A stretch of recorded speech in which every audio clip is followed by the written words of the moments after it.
Lep pozdrav, spoštovane gledalke, dragi gledalci, ljubitelice in ljubitelji nogometa. V 9. krogu drugoligaškega prvenstva si bomo ogledali tekmo v Rogaški Slatini med domačo Rogaško in ekipo Sherrybox 24 iz Sežane.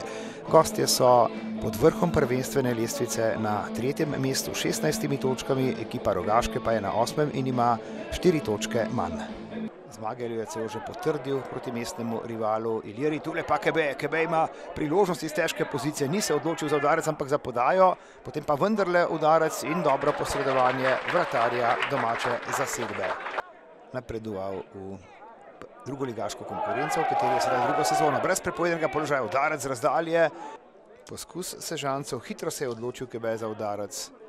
Francoz iz Strasbourga v vrstah sežanske zasedbe. Tule ponovno ta nogometaš, lepa dvojna podaja, spet so Sežanci nevarni, gol! 1-0, diagonala in sežanska ekipa se veseli vodilnega zadetka. V polno pa je meril igralec številko 23 Stefan Stevanovič. V 49. minuti torej zadetek. Sežanci so bili v napadu, najprej Kebe, potem pa nadaljevanje akcije in Stevanovič je bil uspešen za 0-1. No, tule še ena akcija, še en udarec, žoga je zadela v roko gostujočega nogometaša in to je najstrožja kazen. In ali tudi rumeni karton. Führer je vzel zalet, Führer sprožil in dovolj zanesljivo za zadetek. 1-1 je torej v Rogaški Slatini.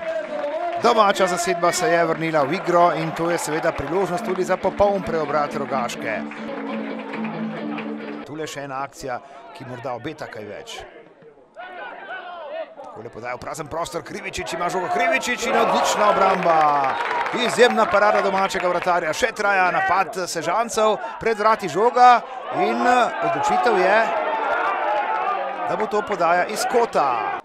Rogaška ponovno kombinira. Ja, in tule je akcija za zadetek, za udarec proti vratom, premalo natančno vse skupaj. Dvoboj tretjega z 8. Žoga v kazenski prostor, visok skok, ampak na zadnje odbita žoga, protestirajo v sežanskem taboru in na zadnje konec tekme.